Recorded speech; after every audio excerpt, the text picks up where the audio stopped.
16/9/2024। मीठे बच्चे, यह वंडरफुल सत्संग है जहां तुम्हें जीते जी मरना सिखलाया जाता है। जीते जी मरने वाले ही हंस बनते हैं। प्रश्न है, तुम बच्चों को अभी कौन सी एक फिक्रात है? उत्तर है, हमें विनाश के पहले संपन्न बनना है। जो बच्चे ज्ञान और योग में मजबूत होते जाते हैं, उन्हें मनुष्यों को देवता बनाने की हॉबी होती जाती है। मुख्य कौन सी फिक्रात बताई हमें? क्या होना है? वो तो बनना है, लेकिन विनाश के पहले संपन्न बनना है। वह सर्विस के बिना रह नहीं सकते, जिन्न की तरह भागते रहेंगे। सर्विस के साथ साथ स्वयं को भी संपन्न बनाने की चिंता होगी। किसके साथ साथ? सर्विस के साथ साथ। रूहानी बाप बैठ रूहानी बच्चों को समझाते हैं, रूह अब साकार में है और फिर प्रजापिता ब्रह्मा की संतान है, क्योंकि अडॉप्ट किए हुए हैं।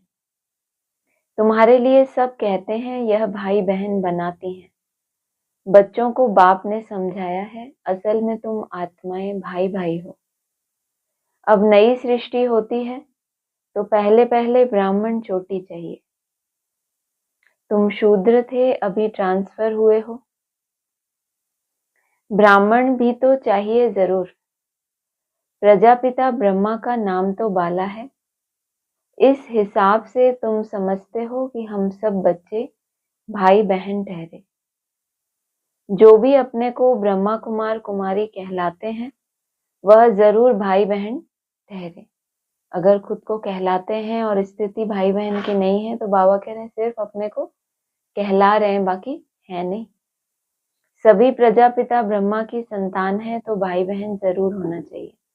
यह समझाना है बेसमझों को। बेसमझ भी है और फिर ब्लाइंड फेथ भी है। किसको बोला बेसमझ है?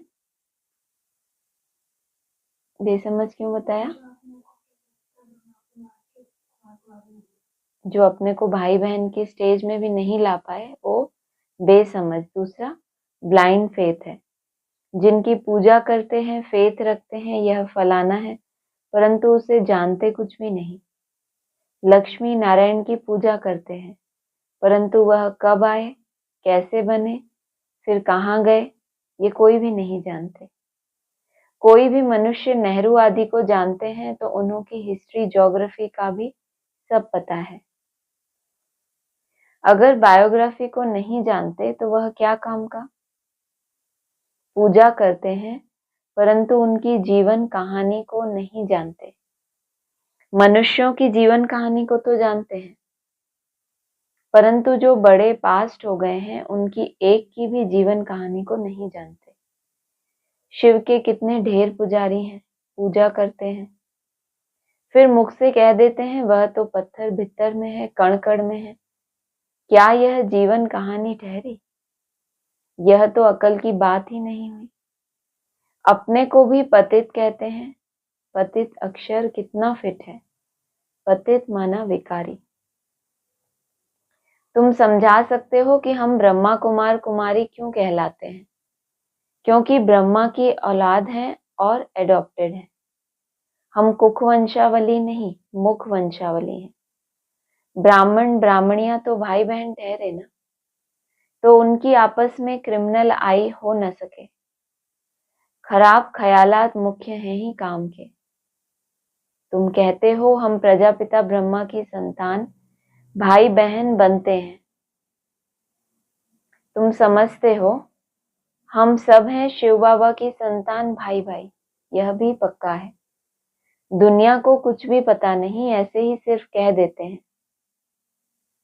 तुम समझा सकते हो सभी आत्माओं का बाप वह एक है, उनको सब पुकारते हैं। तुमने चित्र भी दिखाया है। बड़े बड़े धर्म वाले भी इस निराकार बाप को मानते हैं। क्या है वो? सभी आत्माओं का बाप। और तुमने उनका क्या दिखाया?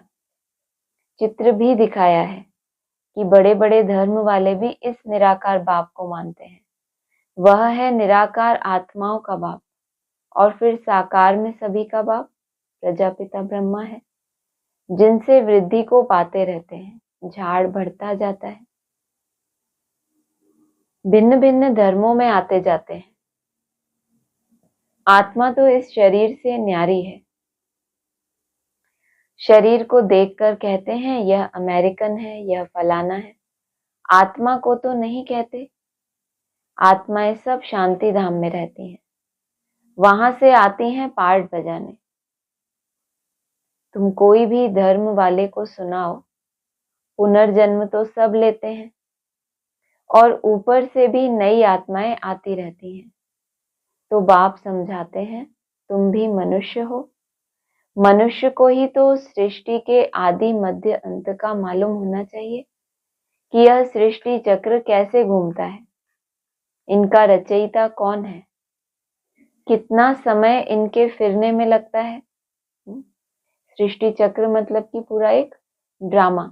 ड्रामा के जो एक्टर्स होंगे वो उस ड्रामा को उतनी गहराई से जानेंगे, या जो ड्रामा देखने के लिए, मूवी देखने के लिए जाते हैं, वो उतना गहराई से जानेंगे कि किस सेकंड पे क्या घटना होने वाली है, वो जानेंगे। वो तो तभी जान पाएंगे जब वो प्रैक्टिकल में उस ड्रामा को देखेंगे कि अब ये हुआ ये हुआ। लेकिन जिन्होंने उस ड्रामा में रोल प्ले किया है, जिनको उसमें कोई पार्ट मिला है, वो मनुष्य हुए, तो उनको क्या जानना चाहिए। क्या क्या बोला? इस ड्रामा का आदि मध्य अंत, फिर इसका रचयिता कौन है, इसको फिरने में कितना समय लगता है, यह तुम ही जानते हो।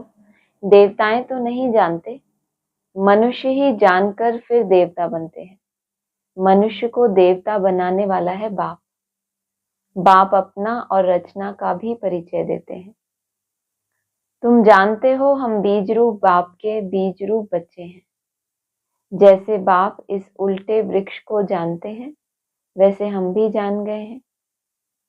मनुष्य मनुष्य को कभी यह समझा ना सके, परंतु तुमको बाप ने समझाया है। जब तक तुम ब्रह्मा के बच्चे नहीं बने हो, तब तक यहाँ आ नहीं सकते। कैसे पता चले ब्रह्मा के बच्चे बने हैं कि शिव बाबा के बच्चे बने हैं? कोई आता है तो पता कहाँ चलता है कि किसने किसको अपना बाप माना। शिव बाबा को माना हुआ है या ब्रह्मा को भी मानता है?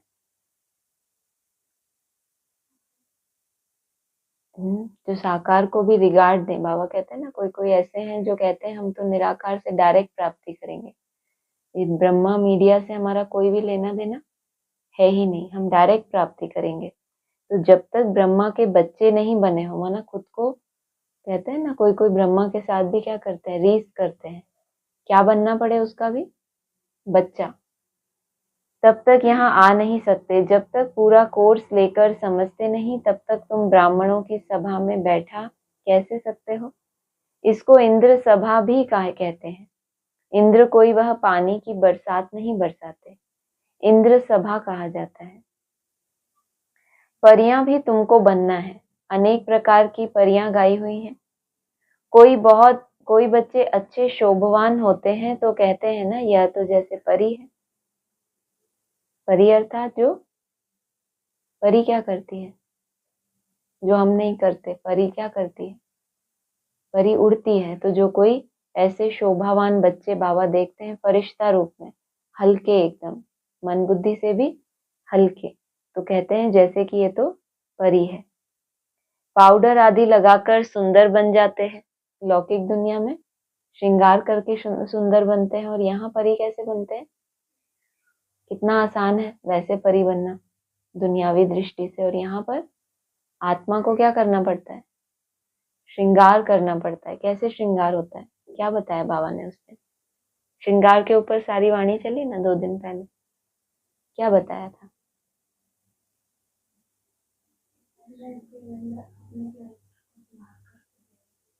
दैवी बनाना और श्रृंगार करना। सतयुग में तुम बनते हो परियां परिजादे। अभी तुम ज्ञान सागर में ज्ञान स्नान करने से परियां बन जाते हो। तुम जानते हो हम क्या से क्या बन रहे हैं। कहाँ का गायन है? परी बनने का गायन कहाँ का है? हाँ, नहीं, मानसरोवर कहते हैं, दुनिया वे कहते हैं। मानसरोवर में डुबकी लगाते हैं तो परियां बनते हैं, ऐसा गायन है। अभी तुम ज्ञान सागर में ज्ञान स्नान करने से परियां बन जाते हो। तुम जानते हो हम क्या से क्या बन रहे हैं। जो सदा प्योर बाप है, सदा खूबसूरत है, वह मुसाफिर तुमको ऐसा बनाने के लिए सांवरे तन में प्रवेश करते हैं। तुम जानते हो कि हम क्या, तुम क्या जानते हो कि हम क्या से क्या क्यों बोला? इतना कंट्रास्ट देखने में आता है कि क्या थे और क्या बन रहे हैं। जहां पहुंचने वाले होते हैं, बाबा ने कहा है ना, वहां के झाड़, वो जब नजदीक पहुंचने वाले होते हैं घर के, तो सब निशानियां दिखाई देने लगती है ना। तो ऐसा महसूस होता है। तुम समझते हो, तुम जानते हो कि हम क्या से क्या बन रहे हैं। तो अपना वो वाला क्या और अपना वो वाला क्या दिखाई देता है। इतना कंट्रास्ट दिखाई देता है कि क्या थे और क्या बन रहे हैं। या लगता है कि हाँ ठीक है, थोड़ा बहुत है, कोई ऐसी झाड़ पेड़ अभी नहीं दिखाई दे रहे कि हम क्या बनने वाले हैं। दिखाई देता है। हाँ, और किसी को दिखाई देता है क्या से क्या? किस लिमिट तक सोच पा रहे हो? वो क्या लिमिट है आपकी? ऊपर वाला क्या? क्या प्रश्न ही है ना। क्या से क्या तो हर एक का होगा ना अपना अपना।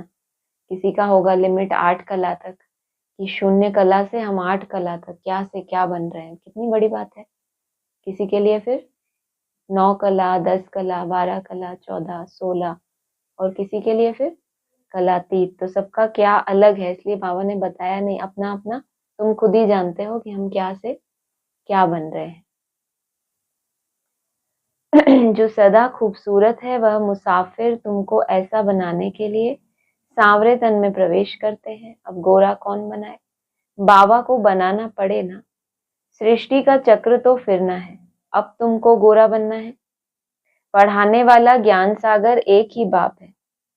ज्ञान का सागर, प्रेम का सागर है। उस बाप की जो महिमा गाई जाती है, वह लौकिक बाप की थोड़ी ही हो सकती है। बेहद के बाप की ही महिमा है। उनको ही सब पुकारते हैं कि हमको ऐसी महिमा वाला आकर बनाओ। अभी तुम बन रहे हो, नंबरवार पुरुषार्थ अनुसार। पढ़ाई में सब एक रस नहीं होते। रात दिन का फर्क रहता है ना।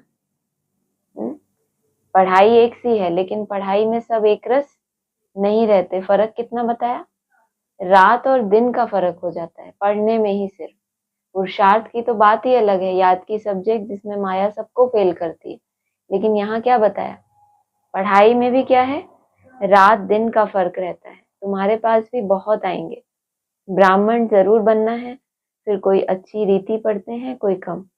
जो पढ़ाई में सबसे अच्छा होगा तो दूसरों को भी पढ़ा सकेंगे। तुम समझ सकते हो, इतने कॉलेज निकलते रहते हैं।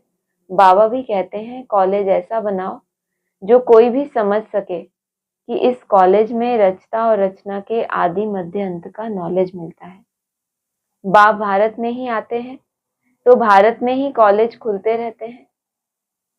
आगे चल विदेश में भी खुलते जाएंगे। बहुत कॉलेज यूनिवर्सिटीज चाहिए ना। यहाँ बहुत आकर पढ़ेंगे। फिर जब पढ़ाई पूरी होगी तो देवी देवता धर्म में सब ट्रांसफर हो जाएंगे। सब ट्रांसफर हो जाएंगे। बस पढ़ाई पूरी हुई और अगली क्लास में चले गए, बीच में कुछ भी नहीं। पढ़ाई पूरी होती है, फिर कुछ नहीं होता, सीधा सब के सब एक साथ ट्रांसफर हो जाते हैं। क्या होता है पढ़ाई के बाद? हाँ, पेपर होता है ना। तो बाबा ने मुरली में बोला, जब तक बड़ा इम्तिहान पास ना करे तब तक पीछे वाले मना इम्तिहान में बैठे तो है ना, पास नहीं कर पाए लेकिन इम्तिहान में बैठे थे। इसका मतलब पढ़ाई तो पढ़ी थी ना। लेकिन फर्क कौन सा था?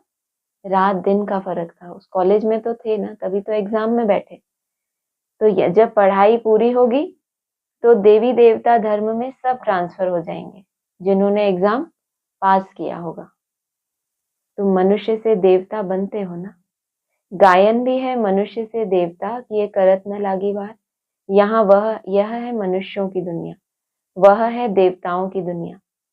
देवताओं और मनुष्यों में रात दिन का फर्क है क्या? रात दिन का फर्क कहाँ है? जब देवताएं होते हैं, नई सृष्टि होती है, वहां मनुष्य तो कोई होता ही नहीं। सतयुग में कोई भी विकारी होता है और कलयुग में कोई भी देवता होता है? होता है। फिर बाबा क्यों कह रहे हैं मनुष्यों की दुनिया और देवताओं की दुनिया में रात दिन का फर्क है? रात दिन कब कहा जाए? जब अब इस दुनिया में हम हैं, अभी रात है, फिर दिन होता है, तो हम कंट्रास्ट कर पाते हैं कि रात होती है तो अंधेरा होता है, दिन होता है तो उजाला होता है। तो एक ही बार में होना चाहिए ना, एक ही जगह पर, मनुष्यों की दुनिया भी और देवताओं की दुनिया में, तभी तो कंट्रास्ट करेंगे। पढ़ाई में रात दिन का फर्क है। एक ही जगह पढ़ने वाले, एक जैसी पढ़ाई पढ़ने वाले, टीचर भी एक होना चाहिए, स्थान भी वही, वायुमंडल, फिर कहा जाए कि पढ़ाई में भी रात दिन का फर्क है? नहीं। तो मनुष्यों की दुनिया कौन सी दुनिया है? मनुष्यों की दुनिया क्या करते रहते हैं? वो मनन चिंतन में ही लगे रहते हैं। वो क्या समझते हैं? यही क्या है? योग, सांख्य योग। माना ये संख्याओं को गिनते रहो, ये शूटिंग पीरियड वो आया, ऐसा हुआ वैसा हुआ, वही क्या है? योग है। देवताओं और मनुष्यों में रात दिन का फर्क है। दिन में है देवताएं, रात में है मनुष्य। सब भक्त ही भक्त हैं, पुजारी हैं। कहाँ तो कह रहे हैं उनको मनुष्य, मनन चिंतन करने वाले। फिर क्या बोल दिया अगली लाइन में? सब भक्त ही भक्त हैं, पुजारी हैं। अभी तुम पुजारी से पूज्य बनते हो। सतयुग में शास्त्र भक्ति आदि का नाम नहीं होता, वहां है सब देवता। मनुष्य होते हैं भक्त। भक्त माना, हाँ, बुद्धि भटकती है। और भक्तों की एक क्या क्वालिटी होती है? वो क्या करते हैं? मंदिर में जाते हैं, फिर मांगते रहते हैं। और देवता अर्थात देने वाला, उसको कहा जाता है देवता। तो रात दिन का फर्क हो गया ना, कहाँ मांगने वाला और कहाँ देने वाला। तो आप कौन हो अभी? मांगने वाले हो कि देने वाले हो? कि ना मांगने वाले हैं ना देने वाले हैं? कुछ भी नहीं है। भक्त हैं ये हम मान नहीं सकते, हमारे नाक नीची हो जाएगी। देवता हम कह नहीं सकते, फिर ज्यादा अहंकार आ जाएगा। इसलिए संगम युग बाबा लंबा करते जा रहे हैं ना। बच्चे संगम युग से आगे ही नहीं बढ़ रहे। अभी तो हम पुरुषार्थी है ना, अभी तो हम, ऐसा है ना। बाबा ने कहा है पुरुषार्थी शब्द का अर्थ भी, क्या एक बहुत अच्छी बात बोली है मुरली में। अभी तो पुरुषार्थी बनने का भी पुरुषार्थ चाहिए। पुरुषार्थ शब्द का अर्थ भी बच्चों ने अपने अलबेलेपन के कारण उसकी परिभाषा निकाली। अलबेला मतलब क्या कह देते हैं ब्राह्मण? बाबा कहते हैं अलबेला, और ब्राह्मण खुद को अलबेला कैसे कहे? नाक नीची हो जाएगी। तो क्या कहते हैं? अभी तो हम पुरुषार्थी है ना। तो बाबा कह रहे हैं अभी तो पुरुषार्थी बनने का भी तुम्हें पुरुषार्थ करना पड़े। पुरुष अर्थ, उसका अर्थ समझ के अगर आप सोचो कि पुरुष अर्थ माना केवल किसके अर्थ? आत्मा पुरुष। अपने को समझते हो कि मैं आत्मा पुरुष हूँ, या फीमेल समझते हो? क्या बोला है? खास फीमेल्स को बाबा ने मुरली में बोला है कि अपने को क्या समझो कि मैं पुरुष हूँ। कभी एहसास होता है मैं पुरुष हूँ? किसको एहसास होता है? एक दो तीन, तीन लोगों को एहसास होता है, बाकी सब फीमेल। ऐसा पक्का? किसी को और तो नहीं हाथ उठाना? पक्का फीमेल ही? हाँ, हाथ उठाया था तुमने? आत्मा, बहुत बढ़िया। मनुष्य ही, हाँ, तो क्या बात हुई? मनुष्य ही फिर देवता बनते हैं, वह है दैवी दुनिया। इसको कहा जाता है आसुरी दुनिया, राम राज्य और रावण राज्य। आगे तुम्हारी बुद्धि में यह थोड़े ही था कि रावण राज्य किसको कहा जाता है। रावण कब आया कुछ भी पता नहीं था। कहते हैं लंका समुद्र में डूब गई, पहले कहाँ देखते थे रावण राज्य? कहाँ?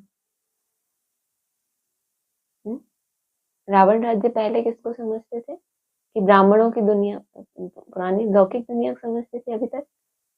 चलो ठीक है। फिर ब्राह्मणों की दुनिया को देखा, फिर और गहराई में गए तो क्या पता चला? नहीं नहीं, हाँ, हाँ, रावण का राज्य माना रुलाने वाला। हम रोते हैं कि नहीं रोते? रावण मतलब क्या? बाबा कहेंगे, बाबा ने बताया रावण मतलब गुरु लोग। अरे जो लोगों को रुलाए वो रावण, जो दूसरों को रुलाएगा तो खुद कभी रोएगा या नहीं रोएगा? तो हम कभी रोते हैं या नहीं रोते? रोते हैं ना, कभी रुलाया होगा ना। या ऐसे ही दूसरों को बहुत खुशी दी और हम रो रहे हैं, ऐसा होता है कभी? जो दिया है वो ही पाते हैं या कुछ अलग से मिलता है? तो फिर धीरे धीरे कहाँ पहुंचते जाते हैं? अंतर्मुखी। बाबा ने कल कहा था ना, अंतर्मुखी होकर बैठ जाओ। माना दूसरों के ऊपर बोलना ही कि रावण गुरु लोग हैं, तो ये देहधारी हैं, तो ये आत्मा रावण, ये माया रावण, ये सोल रावण। माना जो दूसरों को रुलाए वो रावण, और जो 5 विकार जिनका राज्य चल रहा है हमारी मन बुद्धि के ऊपर, तो रावण राज्य भी कहाँ चल रहा है? अंदर ही है ना। इसलिए लौकिक वालों ने भी गीत बनाया हुआ, घर घर में है कौन बैठा? घर घर में है रावण बैठा, इतने राम कहाँ से लाऊं? पहले तो एक रावण था, त्रेता युग की कहानी बताते हैं ना, एक रावण था और एक राम था। लड़ाई हुई और सबने देखा, तालियां बजाई, खेल खत्म। अभी क्या हो गया? सब जगह रावण राज्य हो गया, तो राम कहाँ से लाऊं? रावण कब आया कुछ भी पता नहीं था। कहते हैं लंका समुद्र में डूब गई। ऐसे ही फिर द्वारिका के लिए भी कहते हैं, अभी तुम जानते हो यह सारी लंका डूबने की है। यह सारी दुनिया भी बेहद की लंका है। यह सब डूब जाएगी, पानी आ जाएगा। बाकी स्वर्ग कोई डूबता थोड़े ही है। कितना अथाह धन था। बाप ने समझाया है, एक ही सोमनाथ मंदिर को मुसलमानों ने कितना लूटा। द्वारिका का यादगार कहाँ पे है? हाँ, शूटिंग की छोटी सी। किसकी? जो अभी लाइन बोल। बाकी स्वर्ग कोई डूबता थोड़ी है, कितना अथाह धन था। बाप ने समझाया है, एक ही सोमनाथ मंदिर को मुसलमानों ने कितना लूटा। अभी देखो कुछ नहीं रहा। भारत में कितना अथाह धन था। भारत को ही स्वर्ग कहा जाता है। अभी स्वर्ग कहेंगे? अभी तो नर्क है। फिर स्वर्ग बनेगा। स्वर्ग कौन और नर्क कौन बनाते हैं, यह अभी तुम जान गए हो। रावण राज्य कितना समय चलता है वह भी बताया है। रावण राज्य में कितने अथाह धर्म हो जाते हैं। राम राज्य में तो सिर्फ सूर्यवंशी चंद्रवंशी रहते हैं। अभी तुम पढ़ रहे हो। यह पढ़ाई और कोई की बुद्धि में नहीं है, वह तो है ही रावण राज्य में। राम राज्य होता है सतयुग में। बाप कहते हैं हम तुमको लायक बनाते हैं, फिर तुम नालायक बन जाते हो। नालायक क्यों बनते हो? क्यों कहते हैं? क्योंकि पतित बन जाते हैं। देवताओं की लायकी की महिमा और अपनी नालायकी की महिमा गाते हैं। बाप समझाते हैं, तुम जब पूज्य थे तो नई दुनिया थी, बहुत थोड़े मनुष्य थे, सारे विश्व के तुम ही मालिक थे। अभी तुमको खुशी बहुत होनी चाहिए। भाई बहन तो बनते हो ना। वह कहते हैं यह घर फिटाते हैं, वही फिर आकर जब शिक्षा लेते हैं तो यहाँ आने से समझते हैं कि नॉलेज तो बहुत अच्छी है। अर्थ समझते हैं ना। भाई बहन बिगर पवित्रता कहाँ से आए? सारा मदार पवित्रता पर ही है। बाप आते भी हैं मगध देश में, जो कि बहुत गिरा हुआ देश है, बहुत पतित है, खान पान भी गंदा है। बाप कहते हैं मैं बहुत जन्मों के अंत वाले शरीर में ही प्रवेश करता हूँ। क्या बोला ऊपर? मगध देश।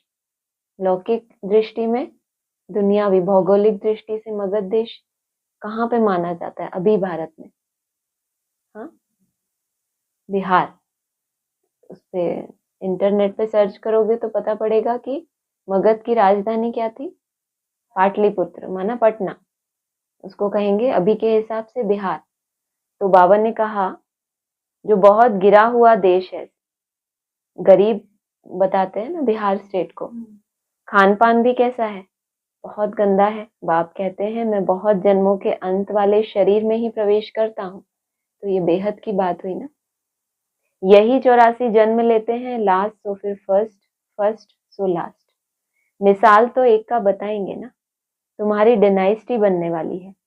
जितना अच्छी रीति समझते जाएंगे फिर तो तुम्हारे पास बहुत आएंगे। अभी यह बहुत छोटा झाड़ है, तूफान भी बहुत लगते हैं। सतयुग में तूफानों की बात ही नहीं। ऊपर से नई नई आत्माएं आती रहती हैं। यहाँ तूफान लगते ही गिर पड़ते हैं, वहां तो माया का तूफान होता ही नहीं। यहाँ तो बैठे बैठे मर जाते हैं, और फिर तुम्हारी माया के साथ युद्ध है तो वह भी हैरान करती है। सतयुग में यह नहीं होगा। दूसरे कोई धर्म में ऐसी बात होती ही नहीं।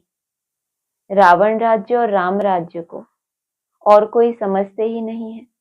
दूसरे धर्मों में माया के तूफान, युद्ध, उनसे जीतना, ये सब कुछ होता ही नहीं है। क्यों क्यों नहीं है उस धर्म में ऐसा? तो दूसरे धर्म आते ही कब से हैं? जब से माया का राज्य शुरू होता है, समय अनुसार आते हैं ना, पुरुषार्थ अनुसार थोड़ी आते हैं।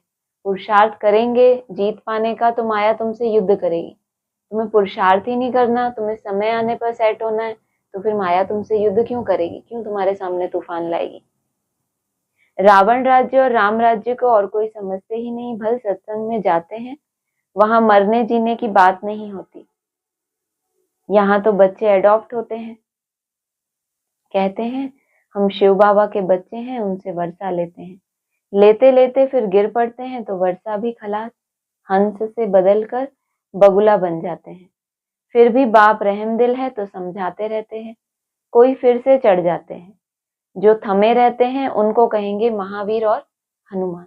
तूफानों का भी अनुभव होना चाहिए और फिर हम थमे रहें, इसको कहेंगे महावीर। तुम हो महावीर महावीरनी, नंबरवार तो है ही। सबसे पहलवान को महावीर कहा जाता है। आदिदेव को भी महावीर कहते हैं, जिससे ही यह महावीर पैदा होते हैं। आदिदेव को क्या कहते हैं? और उससे ही क्या पैदा होते हैं? महावीर पैदा होते हैं। तो आप पैदा हुए हो, महावीर से महावीर पैदा हुआ एक आध कोई, जो माया के तूफानों में भी स्थिर रहते हैं। ऑनलाइन किसी को हाथ उठाना है। बाबा ने बोला आदिदेव को भी महावीर कहते हैं, जिससे ही यह महावीर पैदा होते हैं, जो विश्व पर राज्य करते हैं। तो आदिदेव को पता तो चले मेरा महावीर कोई है सपूत, ऐसा कोई नहीं। आदिदेव को ही तो महावीर कहते हैं। किसी ने हाथ नहीं उठाया, ना ऑनलाइन ना ऑफलाइन। नंबरवार पुरुषार्थ अनुसार रावण पर विजय पाने के लिए पुरुषार्थ करते रहते हैं। रावण है 5 विकार, यह तो समझ की बात है। अभी तुम्हारी बुद्धि का ताला बाप खोलते हैं, फिर ताला एकदम बंद हो जाता है। यहाँ भी ऐसे हैं जिनका ताला खुलता है तो वह जाकर सर्विस करते हैं। कैसे पता चलता है बुद्धि का ताला खुला है कि बंद है?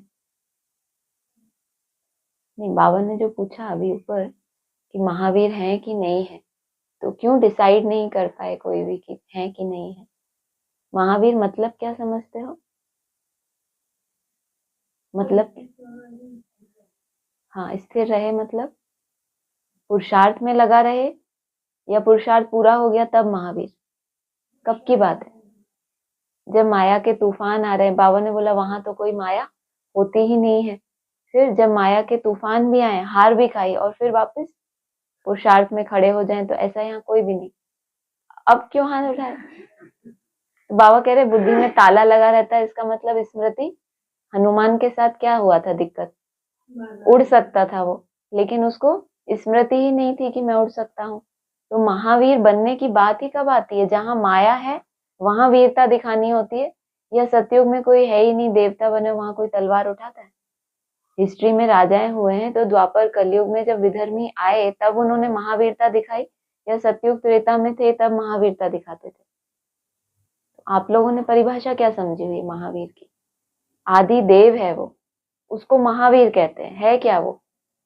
देव। देवताओं को युद्ध करनी पड़ती है, लेकिन उसको महावीर क्यों बोल दिया? माया के तूफानों में सबसे पहलवान बाबा ने बोला ये ब्रह्मा सबसे आगे आगे है। माया के तूफानों को जीतने में नहीं बोला, फेस करने में। डरता नहीं है कि आ गया, अरे मेरा थोड़ा पुरुषार्थ ऐसा हो गया, अरे मैं मनसा ऊपर नीचे हुई, फिर वापस क्या करना? जिस विधि से फिर हम आगे बढ़ सकते हैं, अपनी यात्रा को कभी भी बंद ना करना। जितने कम टाइम के लिए आपकी यात्रा रुके, नहीं तो पहले थोड़ी देर रोना धोना कर लो कि मेरा ये चल गया वो चल गया। इतना टाइम है वेस्ट करने के लिए, तो इनको कहेंगे महावीर।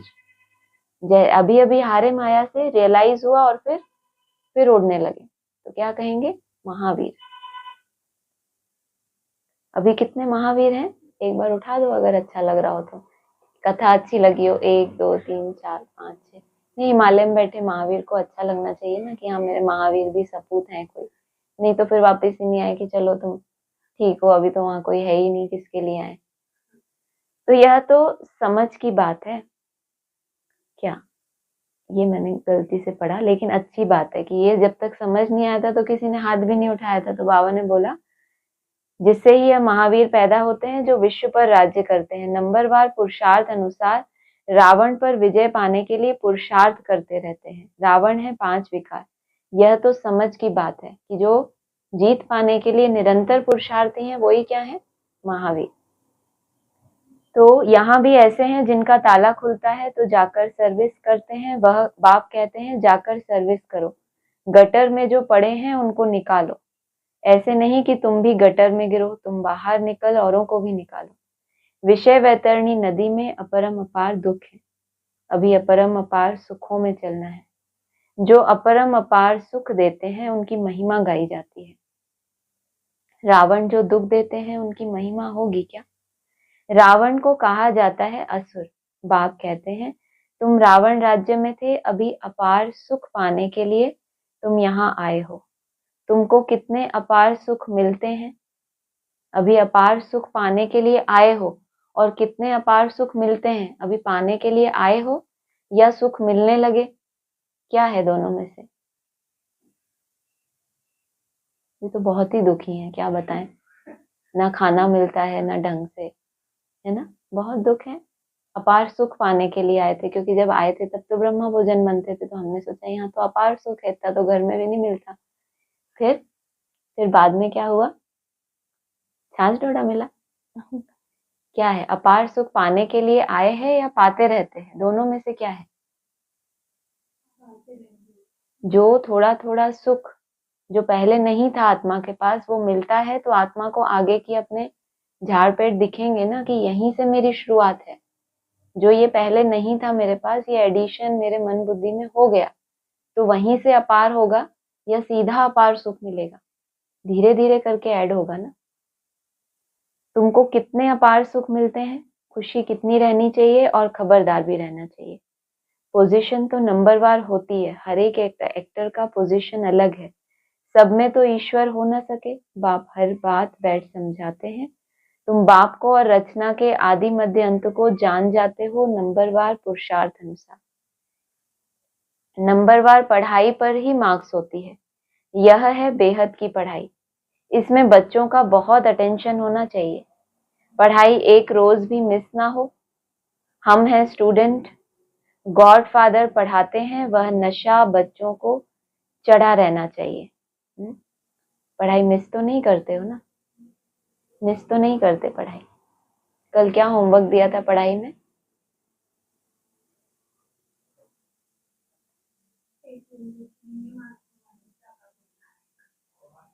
एक महीना नहीं बोला, बोल में मधुरता हो, और दूसरा कुछ जमा करना, और दूसरा और बचत का खाता। कौन कौन सा? कैसे करेंगे?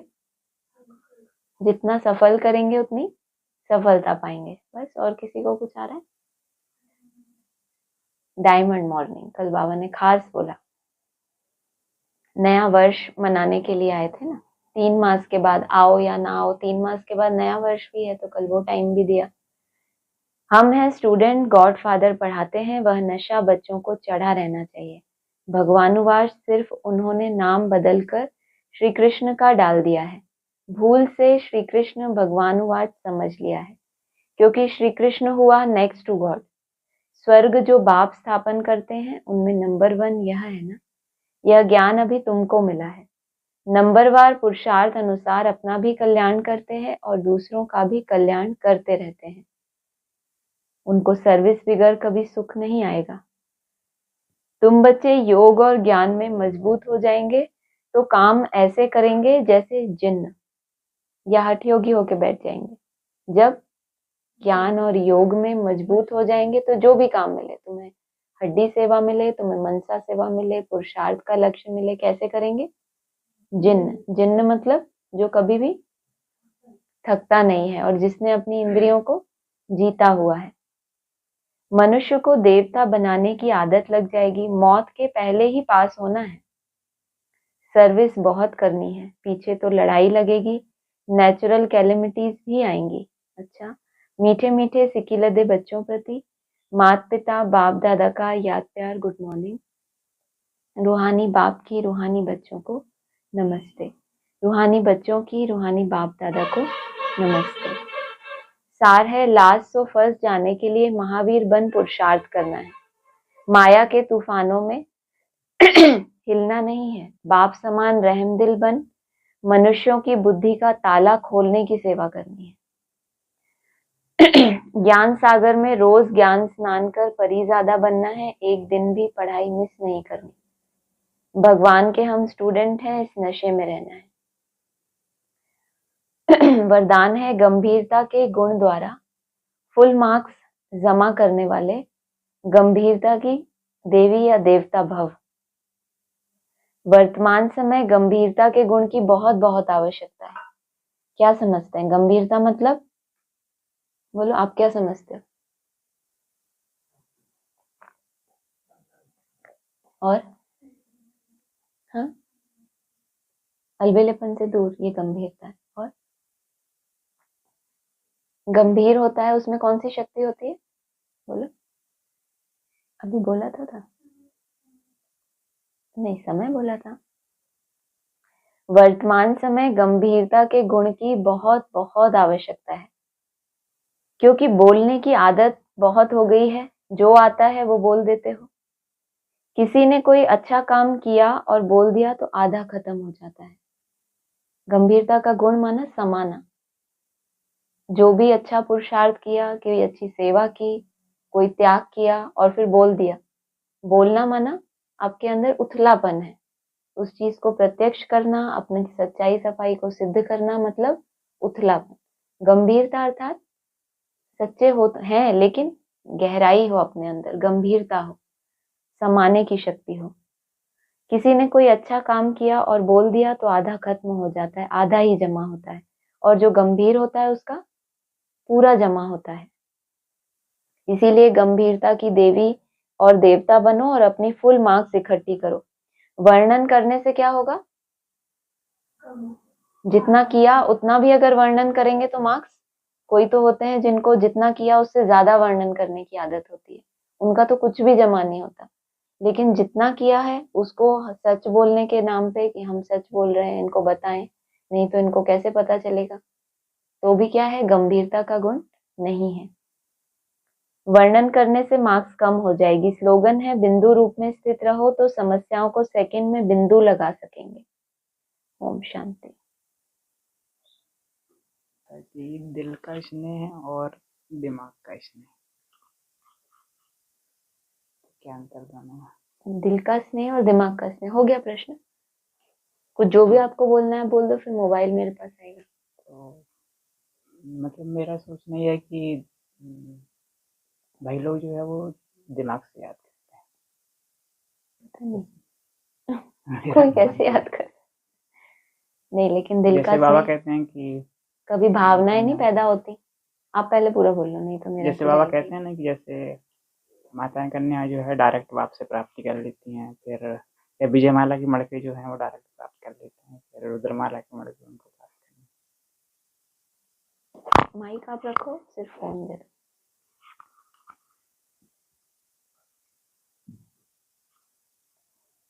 हाँ जी, ऑनलाइन प्रश्न सुनाई दिया सबको?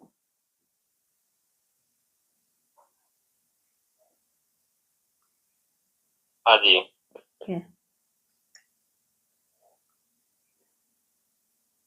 तो भावना के लिए जो बोला है, भावना का हिसाब आपकी मन बुद्धि की सच्चाई सफाई से है। पुरुष और स्त्री, बाबा ने कभी भी ये नहीं बोला कि विजय माला में सिर्फ पुरुष ही पुरुष, स्त्रियां ही स्त्रियां होती हैं और रुद्रमाला में पुरुष होते हैं। विजय माला के मन के माना ने जिन्होंने अपने विकारों पर विजय पाली, तो उनके अंदर से तो वो कठोरता ही खत्म हो गई। तो वो पुरुष रहते ही नहीं है। विजय माला माना जीत पाली। जब तक जीत नहीं पाई है तब तक स्त्री पुरुष का भेद है ना। जब जीत पाली तो फिर सिर्फ आत्मा ही तो रह जाता है। बाकी भावनाओं का स्त्री पुरुष के हिसाब से नहीं इतना वो होता है। कोई कोई पुरुष चोले में होते हैं लेकिन बहुत इमोशनल होते हैं, बहुत भावुक हो जाते हैं। बाबा को भी ऐसे भावुक होके याद करते हैं, स्नेह हो जाता है। ये अनेक जन्मों के भी अपने संस्कार हैं पुरुष स्त्री के, और इस जन्म के भी हैं, और बाबा के साथ ब्रॉड ड्रामा का भी कुछ हिसाब किताब। बाकी माला रुद्रमाला पुरुषों की ऐसा कहीं नहीं बोला। जैसे कल बात आई थी ना कि जैसे इतना ही कि इनमें शिव बाबा आते हैं, इस हिसाब से याद करना। हाँ, उसमें शुरुआत जैसा में इसमें हर कोई ऐसे ही याद करता है। जब बाबा ने बोला है शुरू शुरू में होता है एग्रीमेंट। सिर्फ हम एग्रीमेंट करते हैं कि भगवान इस तन में आया है, मैं याद करूंगा, मेरे पाप भस्म होंगे। तब इतना स्नेह नहीं होता, लेकिन याद करते करते जितनी आत्मा की कट उतरती है उतना उसका स्नेह होता है। कन्याओं माताओं में पैतृक रूप से बाबा ने कहा प्योरिटी का संस्कार ज्यादा होता है, वो एक व्रता होती है, तो उनको बाप के साथ जुड़ने में वो उनकी कट या कहो उनको कम टाइम लगता हो शायद, अपनी श्रेष्ठ भावनाओं के कारण। जो उनका एक व्रता का लौकिक का संस्कार है वही अलौकिक में ट्रांसफर हो जाता है, तो उससे उनको मदद मिलती है। वो जो स्नेह उनका प्योरिटी से प्योरिटी खींचती है, तो ऐसा महसूस होता है कि ज्यादा करते हैं। बाकी पुरुष और स्त्री बाबा ने कोई ऐसा बोला नहीं है कि ये कम याद कर सकते हैं।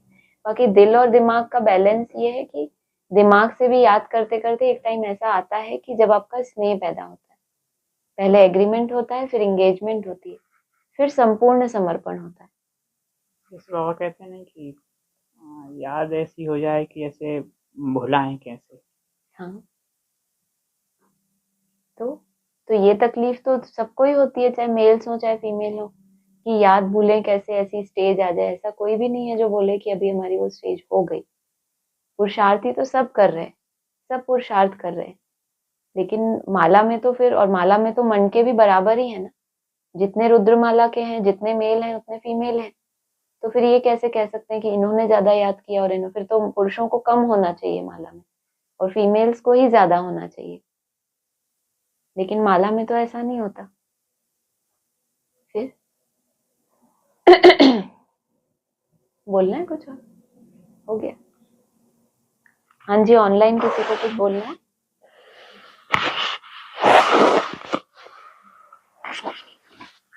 ओम शांति। ओम शांति। डबल फॉरेनर्स की कल बात हुई ना? अभी तक याद है? तो डबल, हाँ ठीक है। तो हमारा उसमें क्वेश्चन है कि बाप भी तो विदेशी बनकर आते हैं, तो वो कहाँ से आते हैं? परम धाम से, दूसरे देश में, रावण की दुनिया में आते हैं। तो वो कहते हैं मेरा देश अलग है, ये तो रावण का देश है, इसीलिए उसको विदेशी कहते हैं। हाँ जी। अच्छा, और जैसे अभी डबल फॉरेनर्स, अभी जो हम समझ रहे हैं, आपने जो बताया बाप, कि पश्चिम है तो डबल फॉरेनर्स। हाँ जी। तो एडवांस ज्ञान में ये वाला जो बात निकली है, ये वाली बात की पश्चिम वाले डबल फॉरेनर्स, ये अभी की बात है, मतलब नई दुनिया का ज्ञान है। हाँ या जी। एडवांस में बाबा ने भी ऐसे कहा? ये यहाँ पर ही, बना वहां ब्रॉड रूप में बोला जाता है, यहाँ फिर सूक्ष्म रूप में। अच्छा, तो वहां पर बाबा जब समझाते थे डबल फॉरेनर्स का, तो क्या बोलते थे तब? तब बाबा कई तरह से बोलते थे। एक तो डबल फॉरेनर्स हद के भी थे विदेशी वहां पर, जो लौकिक रूप से भी विदेशी थे, और फिर उनका कल्चर भी अलग उस हिसाब से भी, और फिर जो दूसरे धर्म होते हैं, अलग अलग धर्मों के, उनको भी कहते थे। ठीक है ना, दूसरे धर्म पिताएं या वो जो। हाँ, कभी कभी बाबा ने रुद्रमाला के मनकों को भी डबल विदेशी बताया। मतलब बहुत सारी परिभाषाएं हैं, बहुत सारा विस्तार है। कहीं बाबा ने अष्टदेवों को भी डबल विदेशी बताया है। तो ऐसा है, बहुत सारा कुछ है उसमें। बाबा ने एक जगह ये भी बोला, डबल विदेशी वो हैं जो बेसिक से भी ठुकराए गए और एडवांस से भी ठुकराए गए। उस हिसाब से बाबा ने अष्टदेवों को भी डबल विदेशी बोला। और वैसे मना स्थूल रूप में भी विदेश है, और फिर कल्चर भी वहां का है। जैसे अभी स्थूल रूप में स्थान भी वेस्ट बोल दिया, स्थान भी वेस्ट है, और फिर जिस कल्चर में रह रहे हैं उस हिसाब से भी बाबा डबल कह देते हैं कि देश भी वो है और फिर कल्चर भी वैसा है, शायद ऐसा बोलते हो। आपको डाउट कहाँ आ रहा है? नहीं, डाउट ऐसे नहीं, डाउट ये डाउट नहीं आ रहा कि पश्चिम को बोला। ये बस समझना है कि एडवांस ज्ञान में बाबा ने क्या क्या क्या कहा हुआ है, और फिर अभी हम उस आगे जो समझ रहे हैं वो किस तरह से, बस वो थोड़ा सा क्योंकि बहुत सारी बातें जो बाबा ने कही हुई है, फिर जो हम अभी समझते हैं, तो बहुत ऐसे थोड़ा डिफरेंस भी होता है, तो फिर वो समझना था बस। हाँ, तो कौन सी वाली बात ऐसी सुनी है आपने जिसमें डिफरेंस है, तो हम उसके ऊपर बात करें। नहीं, अभी जो यहाँ क्वेश्चन आया था शीतल बहन का था कि एक तो बाप की बात कि बाप को भी विदेशी कहा, फॉरेनर्स डबल विदेशी, वो समझना था कि फिर वो कहाँ से आते हैं, तो उनका अभी डाउट क्लियर नहीं हुआ है कि कल से दिख रहा है। हाँ, तो वो बाप परम धाम से आता है, हमने तो यही सुना, इसलिए बोला। और फिर ये भी कि जो बाप अगर मर्यादा पुरुषोत्तम राम के रूप में नहीं आता, बाप को सर्व के साथ संबंध निभाना है, तो विदेशी बनकर आता है, उस हिसाब से भी विदेशी बोला है बाप को। अच्छा, ठीक है ठीक है, कोई बात नहीं। और फिर ये मगध देश आज फिर से आया। हाँ जी। तो हद तो हद वाला तो समझाया, वही बिहार का एंड ऑल। तो फिर आपने बोला कि बेहद में तो फिर और कोई, तो फिर बेहद का मगध देश का है, हम भूल रहे हैं। सबसे ज्यादा गंदा जो खान पान है, बाबा ने फिर बोल भी तो दिया, फर्स्ट सो लास्ट, जो लास्ट है एकदम सबसे ज्यादा गरीब स्टेट है, सबसे लास्ट में नंबर लगता है। तो फिर जिस तन में भी बाप प्रवेश करते हैं उनमें कोई लास्ट भी तो होता होगा, जिसको सारी सत्ता सौंपी जाएगी लास्ट में, जब ब्रह्मा विष्णु शंकर तीनों सूक्ष्म वतनवासी हो जाए। त्रिमूर्ति को तो बताया है कि लास्ट जन्म में भी ब्राह्मण होते हैं, लेकिन वहां के उसके लिए तो बोल दिया खान पान बहुत गंदा है। और फिर बिहार में स्थूल रूप से लोकेशन है अभी मगध देश का वर्तमान समय, तो फिर हमने उसको बेहद में समझा कि कोई फर्स्ट तो लास्ट भी है, जो लास्ट में ही प्रत्यक्ष होता है। उस तन में भी बाप को अपना कर्तव्य करना है, लेकिन खान पान बहुत गंदा, वहां भी बाप को आना पड़ता है। ठीक है। अच्छा। अच्छा, अब तो शीतल भी खुश है ना? हाँ जी हाँ जी, कोई बात पे तो खुश होंगी। लास्ट वाला वो भी तो लौकिक में ब्राह्मण है ना? हाँ जी, लास्ट में जो बिहार जिसके लिए इंटीग्रेशन किया है वो भी तो ब्राह्मण है लास्ट स्थूल वाला। रूप में हो सकता है, लेकिन यहाँ पर जो वही बाबा बात ने होता है। खान पान और जो बताया ना शुद्ध, तो 3 के हिसाब से उसको नहीं कहेंगे, उस हिसाब से ब्राह्मण। 3 की जो स्टेज है सूक्ष्म वतनवासी की, ब्रह्मा विष्णु शंकर, उनको अव्यक्त वतन में दिखा दिया, तो उस हिसाब से उसको नहीं कहेंगे कि वैसी प्योरिटी।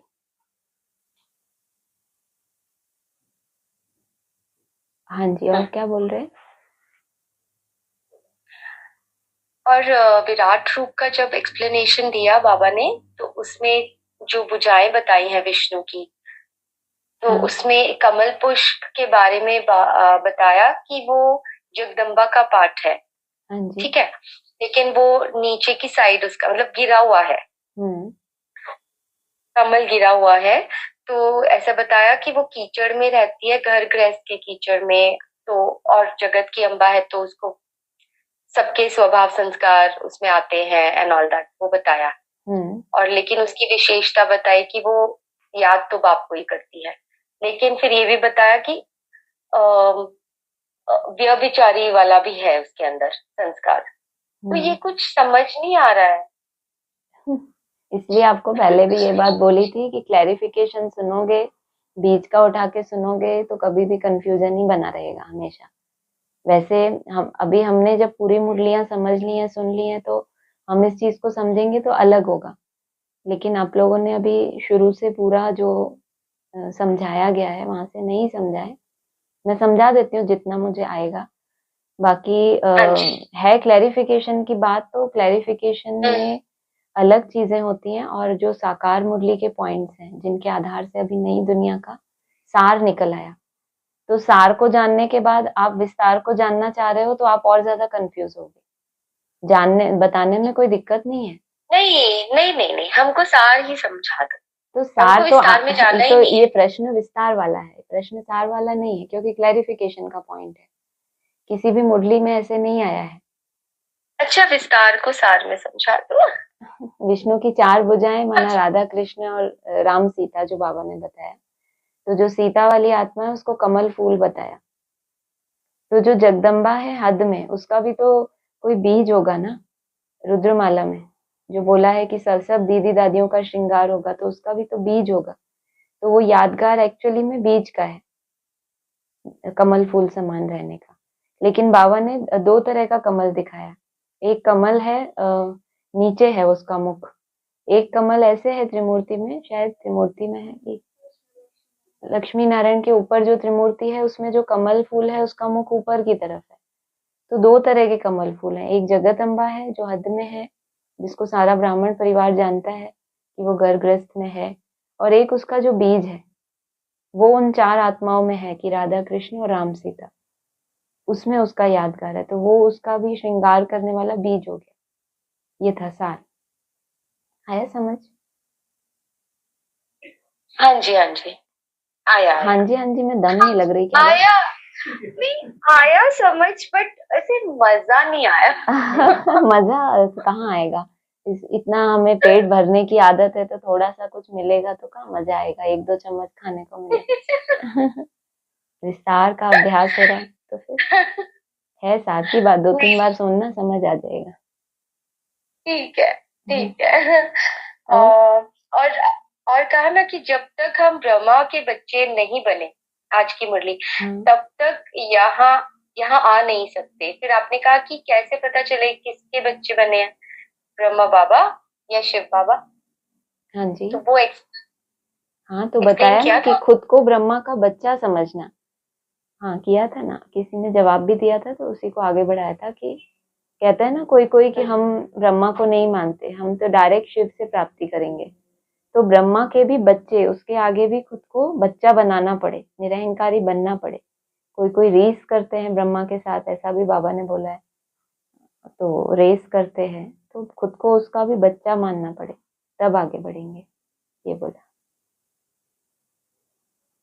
और भाई बहन बने वो तो फिर, अगर ब्रह्मा के बच्चे खुद को स्वीकार लिया तो फिर जो प्योरिटी उसके अंदर है, फिर तो मनमना भाव का पुरुषार्थ करेंगे ही ना। जो बाप के मन में है, माना ब्रह्मा के मन में जो संस्कार है वो ट्रांसफर तो होंगे ही। अगर आप बच्चे बन गए तो सर्कुलेशन तो वही होगा ना जो बाप के अंदर है। हाँ जी हाँ जी। और फिर जब महावीर का हमको समझ आया डेफिनेशन, तब हमने हाथ उठाया। पहले तो एकदम सभी क्योंकि ऐसे शांत स्वरूप थे, किसी ने भी हाथ नहीं हाँ उठाया। फिर थोड़ा समझाया, बाबा ने भी कहा था आगे की लाइन में, सब समझ की बात है, ताला खुल जाए, हम्म, ऐसा कुछ बोला था। हाँ जी हाँ जी। और ये स्लोगन अच्छा लगा, बिंदु रूप में स्थित रहो तो समस्याओं को सेकंड में बिंदु लगा। बहुत अच्छा, बहुत बढ़िया। और गंभीरता का गुण जो आज बताया, तो कैसे वो आपने धारण करें? बताया। हाँ जी। कैसे धारण करें? नहीं, वो तो बाबा करा रहे हैं वो तो बाबा ने धीरे बता धीरे। दिया ना वाणी में, इतना क्लियर, वर्णन कम हो और धारण हाँ ज्यादा हो। जी। हाँ जी तो समाना अभी बताया ना, समाने की हाँ हाँ, शक्ति। वही ना, कि अंदर अंदर हम्म, समा रहे हैं, जो भी पुरुषार्थ कर रहे हैं उसका वर्णन कम हो और धारण ज्यादा हो। धारण करना माना हाँ जी। गंभीर होंगे तभी तो धारण करेंगे, नहीं तो वर्णन में ही टाइम निकल जाएगा। तो ये सार हो गया उसका। तो ये वो वाली बात नहीं हुई ना कि मुख से भी दिखने में फेस गंभीर रहे, नहीं ऐसा? नहीं, ये तो बाकी अंदर की बात बाबा है ने ना। बोला है कि बोलते बहुत हो, ये भी उस सावरदान के क्लैरिफिकेशन में आया था। हाँ बोलने जी का भी हाँ बोला जी। है कि बोल बोल भी हाँ कम होनी चाहिए। जितना आप सार में टिकते जाएंगे, आप कोई भी है, चाहे प्रश्न है उसके जवाब है, अपना अनुभव है, हर चीज हमें सार में समझाना भी है, लेकिन उसको सार में बताना है। तो वहां भी अपने बचत का संस्कार वहां भी आ जाएगा। बाबा कहते हैं ना, शॉर्ट लेटर लिखो बाबा को। हाँ जी, और कुछ? ठीक है, यहाँ पे ये लोग सब मुझ पे हंस रहे हैं। क्यों, क्या बोल रहे हैं? अच्छा, ऐसे ही हंस रहे हैं ये लोग, हंस रहे हैं। क्यों हंस रहे हो बताओ? शीतल बहन हंस रहे हैं, शीतल रीजन बहन हंस बताओ। रहे तो अच्छी बात है। कब हंसती है, आज हंसती है तो कब भी चलो, और सबका बढ़िया चल रहा है? चलो, आवाज आना बंद हो गई। पूछा था कि हाथ उठाया, तो वो तभी जब वो प्रश्न था महावीर वाले उसमें अच्छा, उसमें अच्छा। बाद में हाथ तब समझ आने के बाद हाथ उठाया था। ठीक है, ठीक है, ओके ओके। हाँ जी, ओके, ओम शांति। ओम शांति।